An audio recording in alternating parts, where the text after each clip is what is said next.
사울과 이스라엘을 통해 성령이 떠난 자들에 대해 살펴보았습니다. 오늘은 성령이 함께하는 주님과 동행하는 자들에 대해 본문의 다윗을 통해 살펴보려고 합니다. 우리가 흔히 사용하는 이 정수기나 공기청정기 등 그것들에는 이제 필터가 들어 있어요. 좋은 정수기, 좋은 공기청정기는 필터가 좋습니다. 이 필터 안에는 또 많은 필터를 가지고 있기도 하고 그 필터의 성능이 좋아서 불순물들을 잘 걸러내기도 하죠. 좋은 필터를 쓸수록 가격은 또 비싸지고 좋은 필터를 사용해야 물과 공기의 질이 그만큼 좋아진다는 것을 우리는 알고 있습니다. 그런데 이 필터가 기계에만 있는 것이 아닙니다. 사람도 누구나 자기만의 필터를 가지고 있어요. 어떤 사건이나 사고를 접하고 또 다른 사람의 말을 들을 때 있는 그대로 듣는 사람들은 거의 없습니다. 자기만의 필터로 확인하고 걸러서 듣게 되죠. 그것을 우리는 경험이라고 합니다. 사람마다 경험이 다르고 또 삶의 그 길이, 살아온 길이 다르기 때문에 똑같은 필터가 작용하지는 않아요. 객관적으로 같은 사건이라 하더라도 사람마다 느끼는 것이 그리고 받아들이는 것이 다 다른 이유가 여기에 있습니다. 경험의 필터는 각각 다르지만 또 인간이라면 또 누구나 가지고 있는 또 필터가 있습니다. 바로 양심이에요. 양심의 필터는 사람이라면 누구나 가지고 있죠. 하지만 그것도 또 동일하게 작동하는 것이 아닙니다. 소위 양심을 팔아먹은 것처럼 행동하는 사람들이 있어요. 양심의 필터가 심하게 망가져서 또 작동하지 않는 것처럼 보이는 사람도 있습니다. 이처럼 잘못된 양심으로 판단하면 그 결과 역시 잘못되어서 나오기 마련이죠. 그래서 양심도 믿을 만한 것이 못 됩니다.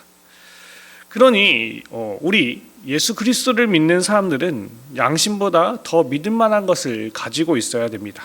그것이 성령이에요. 성령의 필터를 마음속 깊이 붙들고 있어야 실수하지 않습니다.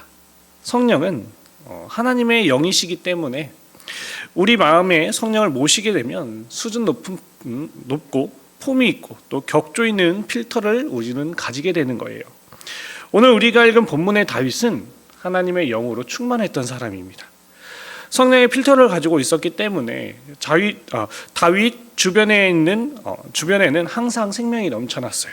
그와 함께 있으면 공의가 흐르고 그와 함께 있으면 죽었던 것도 살아나고 그와 함께 있으면 살인의 의지도 생명을 살리고자 하는 의지로 바뀌게 되었습니다. 오늘 본문에 사울이 엔게디 광야에 다윗이 있다는 이야기를 듣게 돼요. 다윗에게 형상금이 걸려있기 때문에 사람들은 여기저기서 다윗을 제보했습니다. 사울이 3,000명의 군사를 거느리고 다윗을 찾으러 가죠. 그러나 넓은 광야에서 어떻게 쉽게 찾겠습니까?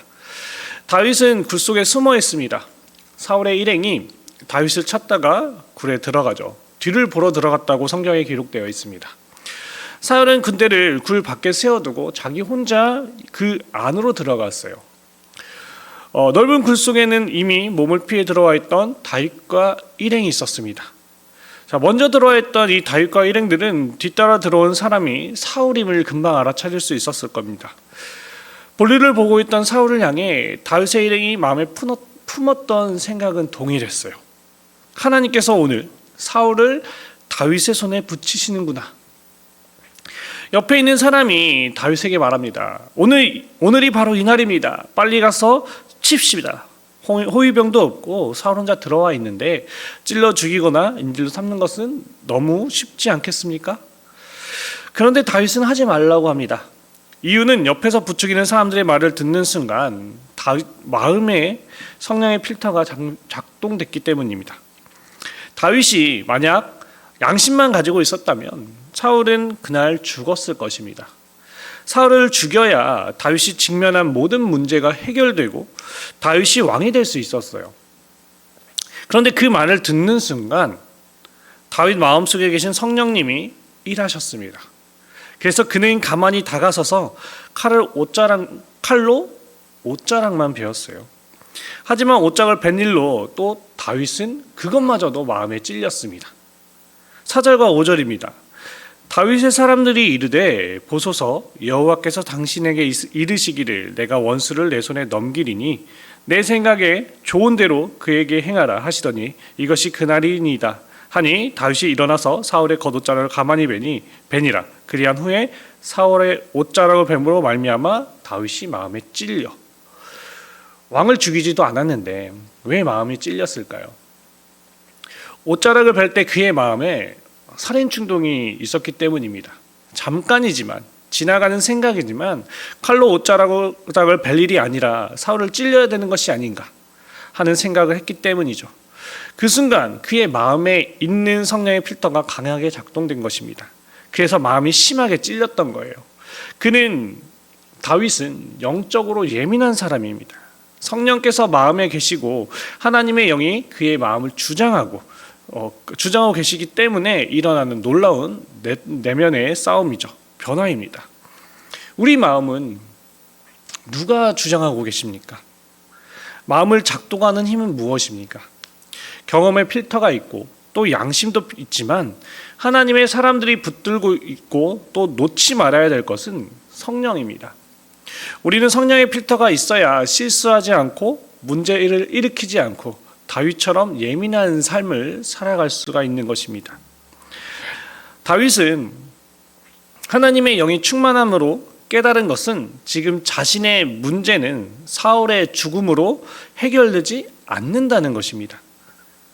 사울을 죽여서 자신이 왕이 될 것이 아니라 하나님이 때가 되면 세우신다는 사실을 그는 분명히 알았던 것이에요.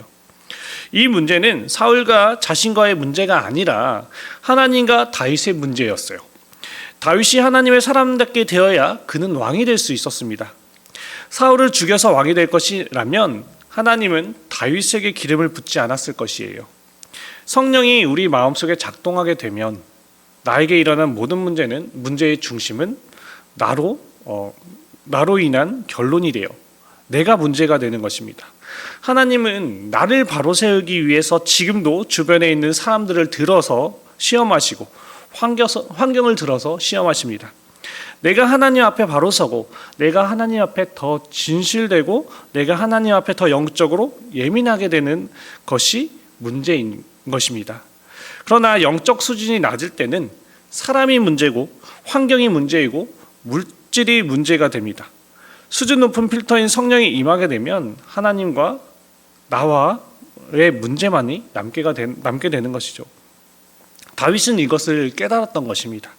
사울을 죽여서 해결할 문제라면 어떻게 해서든 사울을 죽였을 것입니다. 하지만 그는 하나님의 마음에 합한 왕이 되어야 했기 때문에 성령의 필터로 끊임없이 하나님 앞에 전진하고 나아갔어요. 그래서 우리가 잘 알고 있는 다윗 왕으로 이렇게 세워지게 됩니다. 오늘 하나님께서 우리에게 주신 성령을 가지고 살아가시길 소망합니다. 나를 힘들게 하는 사람이 문제가 아니라 결국 내가 문제라는 것을 기억하셔야 합니다. 오늘의 말씀을 기억하며 성령의 필터를 가진 주님과 동행하는 성령 충만한 그리스도인의 삶을 살아가기를 소망합니다. 우리에게는 사울과 같은 어려움이 우리를 힘들게 하는 사람들이 있을 것입니다. 그 사람을 또 해하고 싶을 마음도 생길 수도 있어요. 그때 우리는 그들의 인간적인 생각, 세상의 방법과 지혜로 해결하라는 것이 아니라 하나님께 내려놓고 하나님께 기도하시길 바랍니다. 네. 근데 그 기도 안에 그 사람을 저주하는 그런 기도가 아니라 그를 오히려 축복하고 격려하는, 위로하는 기도를 해주시기 바랍니다. 그때 하나님께서는 우리 성도님들의 마음을 오히려 위로하시고 우리 성도님들을 더 축복해 주실 줄 믿습니다. 그래서 기도로, 믿음으로, 성령으로 승리하는 우리 성민교회 성도님들 되시기를 간절히 소망합니다. 이 시간 함께 기도할 것은